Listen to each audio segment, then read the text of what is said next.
Hey folks, this is just a quick review of the LG G3 after having it for a month now.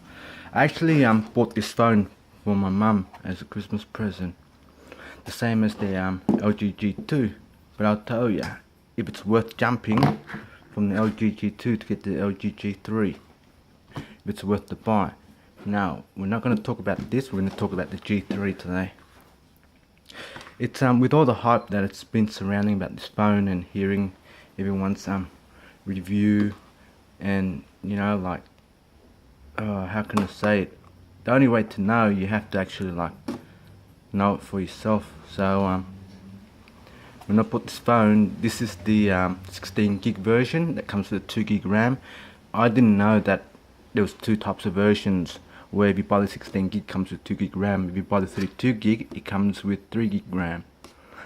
You know, it's not like with the Note 4, if you buy 32 gig or 16 gig for the Asian markets or whatever, they all come with 3 gig RAM. But anyway, this has a this is a 5.5 inch IPS LCD display with Gorilla Glass 3. Comes with a Snapdragon 801 clocked at 2.5 GHz quad core. It's actually QHD, so it's a 2K resolution. So what's that? 2560 by 1440.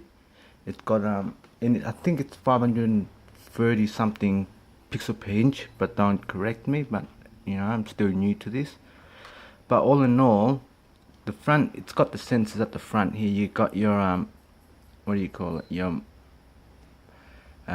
camera, your sensors, your proximity, your ambient sensors and stuff.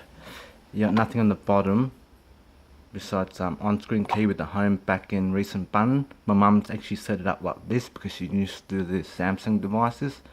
On the side's got nothing. On the top you've got infrared for your TV, a microphone. Well, this is just the gap because this case actually is for the Korean version where it comes with the TV antenna, but this is the Australian version. On the bottom you have a 3.5mm microphone jack with another microphone, USB charger, data sync to your computer, etc. blah blah blah. At the back on the bottom here you got a speaker. You got two flash, a clear and a yellow one. You got a laser focus flash. Volume down, volume up, power, and a 30 megapixel camera with OIS. All in all, it does take good picture. You know, I've used the camera for a bit, but you know, but actually my mum uses it more now because I actually gave it to her. I actually really bought it for Christmas. But is it a big jump from the G2 to the G3? Okay, now we'll talk about the G2 right now. This has, oh wait, let me just unlock this phone first.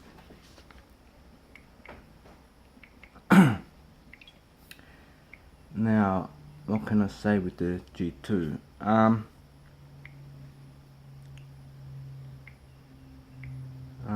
What can we say? Okay, I just had to pause it so I could do this. What can I say? The G2? The G2 has a Snapdragon 800 clocked at 2.26 GHz quad core. It's 5.2 inch screen. It's only in full HD display, so it's 1980 by 1920 by 1080p resolution. You've got your camera, your LED light, your proximity sensors, all the other sensors as you know, at the front, bottom, on-screen button as well. On the side you've got nothing. On the bottom here you have your 3.5 microphone jack. You've got your USB charger, speakers, but really only one of it's a speaker and the other one's a microphone as well. On this side you've got nothing.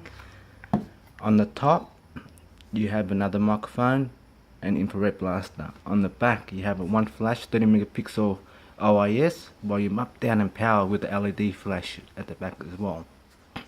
Now, is it a big jump, or is it worth it jumping to get this phone, the G2 to the G3? In my opinion, for me, in my opinion, it is worth the jump. The LG G3 is way better than the G2. It's only one CPU up, Snapdragon 801, Snapdragon 800. Besides that, this comes with a 2K resolution, 16 gig 2 gig RAM, 32 gig 3 gig RAM. So remember that, folks, they're not all the same as I thought. The software, it's good. I've liked the LG skin on this one's better than this one, than the G2. It's a lot simpler to use with the G3, and with all these reviews I've heard online with burning, with the LG screens burning or snow, ghosts, stuff like that, whatever, it hasn't happened yet. In time we'll know. What can I say? It's 650 bucks out right here for the G3 in Australia for the 16 gig version, and it's 550 outright for the G2.